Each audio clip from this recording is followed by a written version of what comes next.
Hi, this is Lit with Chris, and today we're looking at Gothic fiction. In this video, I'll have a look at the origins, conventions, and themes of Gothic fiction, as well as why it remains such a popular genre to this very day.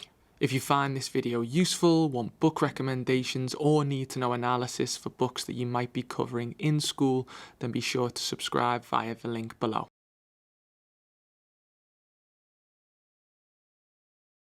It's fair to say that Goth, or Gothic, started life as a pretty derogatory or negative word. Gothic or Germanic culture was seen as being lesser than that of the Roman style some 2,000 years ago during the rule of the Roman Empire. Whilst those in the capital strolled through marble halls and read Sappho, it was believed that the Goths lived like forest-dwelling savages on the outer edges of the empire. After the fall of the Roman Empire, different styles of architecture evolved for hundreds of years all over Northern Europe that favoured large stained glass windows, pointed arches, and ornate decoration. These are some of the most beloved buildings on the continent to this day. But when the Renaissance began around 500 years ago, these buildings were looked down upon as being lesser than that of classical Greek or Roman buildings, leading this guy, Giorgio Vasari, to label them as Gothic. Rather than having the rounded arches or towering columns of Greco-Roman architecture, this so-called Gothic architecture was belittled for seeming primitive or medieval, qualities that people during the Renaissance and Enlightenment period were keen to put behind them as symbols of a dark past. So how did the Gothic style become literary fiction as we know it today? This guy, Horace Walpole, wrote a book called The Castle of Otranto in 1764. This was during the Enlightenment period in Europe, a time when reason and rationality were championed above all else. He pretended that it was a translated version of a book from hundreds of years ago about a real-life Italian lord who encounters numerous supernatural events in a seemingly realistic world. Although people soon discovered that it was a work of fiction, the book captured the imagination and nightmares of many people who were clearly not yet convinced by all the recent answers that science had to offer.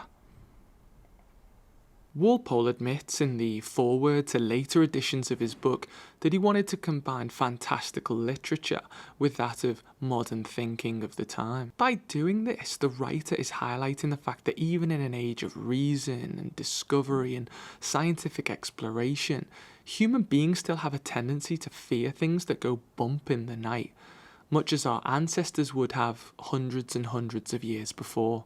He referred to it as a Gothic story because it featured a number of elements that would have been genuinely believed in or feared during the medieval ages, such as supernatural forces like ghosts, and hence went against some of the cultured or enlightened attitudes of the time that were generally rejecting these notions as pure make-believe. Walpole's work spawned a number of notable successes. The likes of Anne Radcliffe, Mary Shelley, Bram Stoker, Robert Louis Stevenson and Edgar Allan Poe all contributed to the Gothic genre and worked towards developing the conventions as we know them today.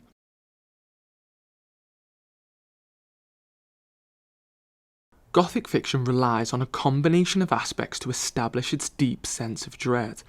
The protagonist tends to be trapped, unfamiliar with their surroundings, or naive to the situation in some way. The story tends to occur in a deserted, secluded, or isolated place, hence heightening the protagonist's plight. There is a supernatural element to the narrative, with ghosts, vampires, angels, werewolves, fairies, or any other number of monsters or spirits threatening the protagonist's safety. Some sort of sexual perversion is also common.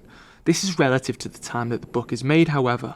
For example, simply talking about one's desires would have been seen as indecent in the 19th century, whilst more modern social stigmas such as incest were also explored.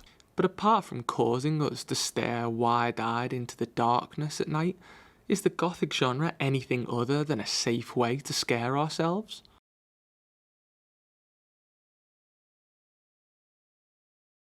At the heart of Gothic fiction, there is a fear of the past. Despite an explosion in scientific thinking, technology, and better standards of living, The Gothic awakens something primeval that usually remains quiet in the back of our mind.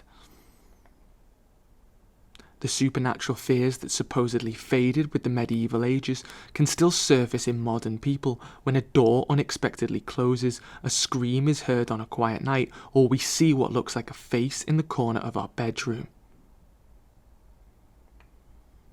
Fundamentally, we are modern, rational thinkers living with primitive instincts. Although the human brain can learn to read, drive a car, or split an atom, it still overreacts to everyday stimuli in order to keep us safe. By drawing upon our primal fears, writers can bring attention to recent social concerns about more moral matters. Frankenstein, although an undead monster hell-bent on revenge, also reflects anxieties about the rapid improvements in science during the Industrial Revolution. Dracula, the first in a long line of vampire antagonists, hails from a medieval part of Central Europe, yet his charismatic effect on the female characters allows Stoker to explore the topic of female promiscuousness in late Victorian Britain.